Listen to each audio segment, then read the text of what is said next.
बिस्मिल्लाह। ये वाकया शायद तुसां पहलां भी सुनिया होवे, लेकिन असी जदों दा इस किताब दे विच पढ़िया है, 2 या 3 दफ़ा ये वाकया किधरे होरू सुनिया होएगा, लेकिन लोग तरोड़ मरोड़ के पेश करते हैं सिर्फ इस वास्ते कि लोग इनू झूठा ना आखन। हालांकि उन्होंने लोगों की जहानत इतनी कामल दर्जे तक पहुँची सी तो उन्होंने घटाना मुनासिब नहीं, या शायद असी ये समझने कि साड़ी समझ तो आ गया, जो सुनने वाला उसकी समझ आन ही नहीं लिया किस्सा, इस वास्ते उन्होंने छोटा करके पेश करते हैं। भी ये तो इस तरह ही होया, एक बच्चा स्कूल पढ़ने वास्ते गया, और जो वापस आया तो उसकी माँ पूछे बेटा भी अज के पढ़िया, बच्चा आता भी अज मिस ने सानू हज़रत मूसा अलैहिस्सलाम का वाकया सुनाया।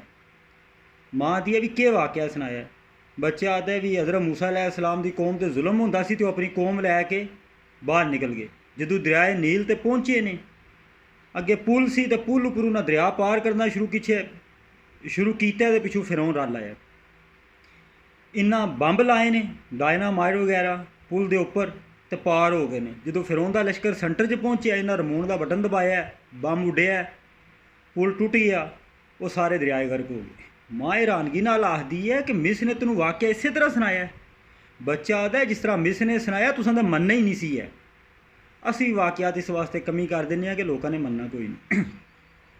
4 भरा होंदे, उन्होंने अब्बा मर जाता है, तो वसीयत में लिखा होंगे कि जिस रंग का मेरा पुत्र है ना, उस रंग की दौलत उदी।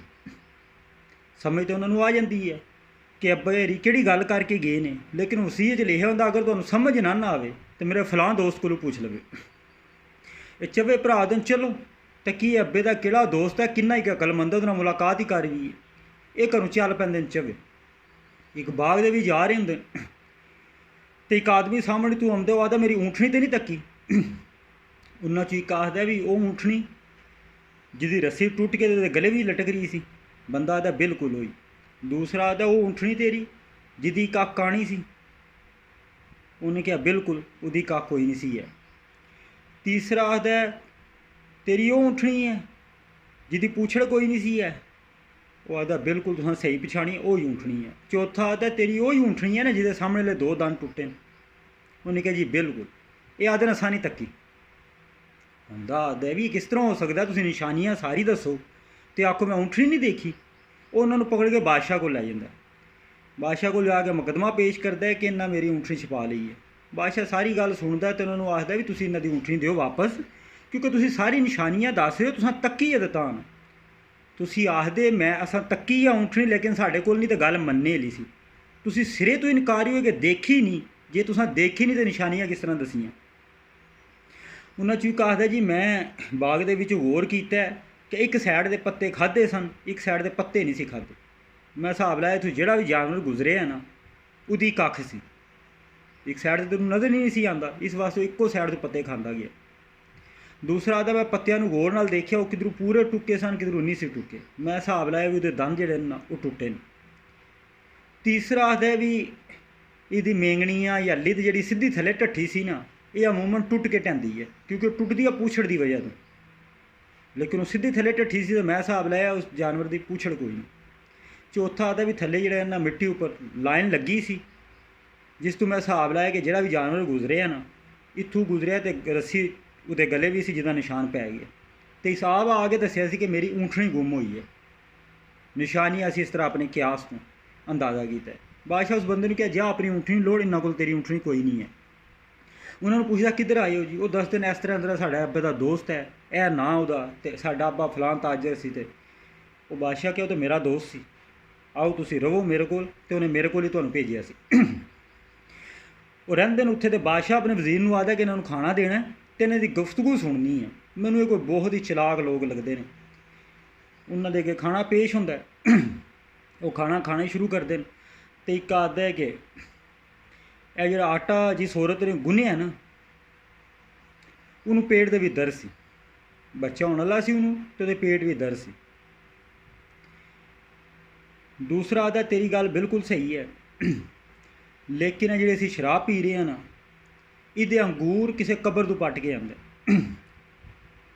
उहदे नाल जिहड़े इन्हें बनाए गए ने शराब बनाई गई है। तीसरा आखदा तुहाडी गल बिल्कुल सही है, इसे तरह ही है, लेकिन जिहड़ा असीं गोश्त खा रहे हैं ना बकरे का,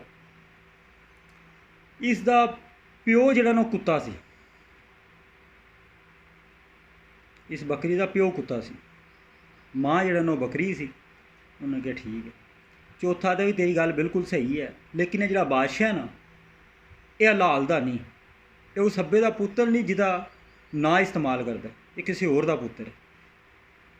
ਖਾਣਾ ਖਾ ਕੇ ਫਾਰਗ ਹੋ ਜਾਂਦੇ ਨੇ, ਸੌਂ ਜਾਂਦੇ ਨੇ। ਬਾਦਸ਼ਾਹ ਵਜ਼ੀਰ ਨੂੰ ਬੁਲਾਉਂਦਾ, ਆਵੇਂ ਕੀ ਗੁਫ਼ਤਗੂ ਹੋਈ ਹੈ। ਉਹ ਦੱਸਦਾ ਹੈ ਕਿ ਜਨਾਬ ਉਹਨਾਂ ਕਿਹਾ ਵੀ ਆਟਾ ਗੁੰਨ੍ਹਣੇ ਲਈ ਦੇ ਪੇਟ ਵੀ ਦਰਦ ਸੀ, ਅਤੇ ਅੰਗੂਰ ਜਿਹੜੇ ਇਹਨਾਂ ਕਿਸੇ ਕਬਰ ਤੋਂ ਲੈ ਕੇ ਆਏ ਇਹਨੂੰ ਵੀ ਸ਼ਰਾਬ ਬਣੀ ਹੈ, ਅਤੇ ਜਿਹੜਾ ਗੋਸ਼ਤ ਅਸੀਂ ਖਾ ਰਹੇ ਹਾਂ ਨਾ, ਇਹਦੇ ਵਿੱਚ ਨਸਲਕਸ਼ੀ ਦੇ ਵਿੱਚ ਕੁੱਤੇ ਦੀ ਅਤੇ ਬੱਕਰੀ ਦਾ ਕਰਾਸ ਹੈ। ਉਹਨੇ ਕਿਹਾ ਚੌਥੇ ਨੇ ਕੀ ਕਿਹਾ? ਉਹਨੇ ਕਿਹਾ ਬਾਦਸ਼ਾਹ ਸਲਾਮਤ ਧੋਣ ਲਾ ਦਿਓ। ਚੌਥੇ ਦਿਨ ਦੱਸਦਾ। ਬਾਦਸ਼ਾਹ ਦੇ ਕਿਸ ਤਰ੍ਹਾਂ ਹੋ ਸਕਦਾ, ਤੂੰ 3 ਗੱਲਾਂ ਦੱਸੇ, ਚੌਥੀ ਦੱਸੇ ਨਾ ਮੇਰੇ ਧੋਣ ਲਾ ਦਿਆਂਗਾ। ਉਹਨੇ ਕਿਹਾ ਇਸ ਤੋਂ ਵੱਧ ਕਰ ਕੇ ਸਕਦੇ ਹੋ, ਧੋਣ ਹੀ ਲਾਣੀ ਹੈ ਨਾ, ਲਾ ਦਿਓ।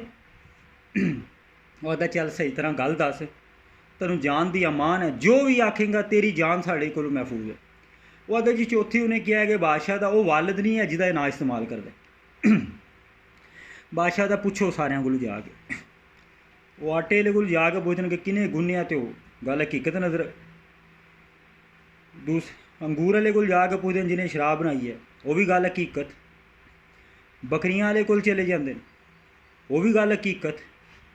ਹੁਣ ਬਾਦਸ਼ਾਹ ਉੱਠਦਾ, ਮਾਂ ਕੋਲ ਚਲਾ ਜਾਂਦਾ ਅਤੇ ਖੰਜਰ ਰੱਖ ਲੈਂਦਾ ਉਹਦੀ ਗਰਦਨ 'ਤੇ। ਉਹਨੇ ਕਿਹਾ ਵੀ ਮੈਂ ਗਰਦਨ ਲਾ ਦੇਣੀ ਹੈ, ਮੈਨੂੰ ਹਕੀਕਤ ਦੇ ਵੀ ਦੱਸ। ਉਹ ਦੱਸਦੀ ਹੈ ਕਿ ਵਾਕਈ ਤੇਰਾ ਪਿਓ ਫਲਾਂ ਤਾਜਰ ਸੀ। ਵਾਪਸ ਆਉਂਦਾ, ਇਹਨਾਂ ਨੂੰ ਆਦਾ ਕਿ ਦੱਸੋ ਤੁਹਾਨੂੰ ਕਿਸ ਤਰ੍ਹਾਂ ਪਤਾ ਚੱਲਿਆ ਇਹਨਾਂ ਸਾਰੀ ਗੱਲਾਂ ਦਾ? ਪਹਿਲਾਂ ਆਦਾ ਜੀ ਮੈਂ ਰੋਟੀ ਲੱਗਿਆ ਸੀ ਖਾਣ, ਅਤੇ ਰੋਟੀ ਦੇ ਵਿੱਚ ਗਿਲਟੀਆਂ ਜਿਹੀਆਂ ਮਹਿਸੂਸ ਹੋਈਆਂ ਕਿ ਆਟਾ ਸਹੀ ਗੁੰਨਿਆ ਨਹੀਂ ਹੈ, ਬਿਲਕੁਲ ਮੁਲਾਇਮ ਨਹੀਂ ਹੋਇਆ, ਇਹਦੇ ਵਿੱਚ ਖਿੱਟੀਆਂ ਜਿਹੀਆਂ ਬਣ ਗਈਆਂ। ਜਿਸ ਤਰ੍ਹਾਂ ਕਿ ਅਮੂਮਨ ਹੁੰਦਾ ਕਿ ਆਟੇ ਜੂੰ ਪਾਣੀ ਪਾਓ ਨਾ, ਅਤੇ ਉਹਦੇ ਵਿੱਚ ਉਹ ਛੋਟੀ ਗੋਲੀਆਂ ਜਿਹੀਆਂ ਬਣ ਜਾਂਦੀਆਂ, ਇਸ ਤਰ੍ਹਾਂ ਸੀ। ਇਸ ਤੋਂ ਮੈਂ ਹਿਸਾਬ ਲਾਇਆ ਕਿ ਉਹ ਹੱਥ ਨਾਲ ਗੁੰਨਦੀ ਸੀ, ਅਤੇ ਉਹਦਾ ਪੇਟ ਵੀ ਦਰਦ ਸੀ, ਅਤੇ ਕੋਈ ਜ਼ੋਰ ਨਹੀਂ ਸੀ ਲੱਗਦਾ, ਸਹੀ ਤਰ੍ਹਾਂ ਗੁੰਨ ਹੀ ਨਹੀਂ ਸਕੀ। ਦੂਸਰਾ ਆਦਾ ਜਦੋਂ ਮੈਂ ਸ਼ਰਾਬ ਪੀ ਰਿਹਾ ਸੀ ਨਾ, ਅਤੇ ਮੈਨੂੰ ਇਸ ਤਰ੍ਹਾਂ ਪਤਾ ਲੱਗ ਰਿਹਾ ਸੀ ਮੈਂ ਕਬਰ ਦੇ ਵਿੱਚ ਲੇਟੇ, ਅਤੇ ਗਮਗੀਨ, ਰਾਹਤ ਨਹੀਂ ਮਿਲੀ ਮੈਨੂੰ ਸ਼ਰਾਬ ਪੀ ਕੇ, ਤਬੀਅਤ ਗਮਗੀਨ ਹੋ ਗਈ ਹੈ। ਇਸ ਤੋਂ ਮੈਂ ਹਿਸਾਬ ਲਾਇਆ ਕਿ ਕਬਰ ਦਾ ਅਸਰ ਹੈ।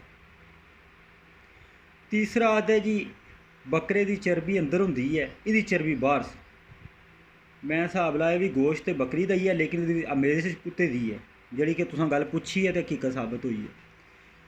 ਚੌਥੀ ਗੱਲ ਇਹ ਹੈ ਕਿ ਅਸੀਂ ਤੇਰੇ ਘਰ ਦੇ ਮਹਿਮਾਨ ਸਾਂ, ਇੱਕ ਕਿਸਮ ਦੇ, ਅਸੀਂ ਕੋਈ ਮੁਸਾਫਰ ਨਹੀਂ ਸੀ ਹੈ।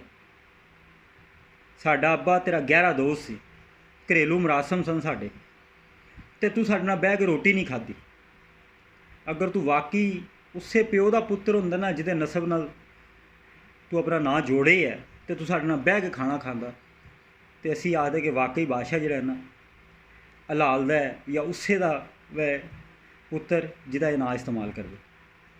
ਇਹ ਉਹਨਾਂ ਆਪਣੀ ਜ਼ਹਾਨਤ ਨਾਲ ਇਹ ਵਾਕਿਆਤ ਦੇਖੇ ਨੇ। ਇਹ ਲਤਾਇਫ-ਏ ਇਲਮੀਆਂ ਕਿਤਾਬ ਦੇ ਵਿੱਚ ਇਸ ਤਰ੍ਹਾਂ ਦੇ ਬੇਸ਼ੁਮਾਰ ਵਾਕਿਆਤ ਲਿਖੇ।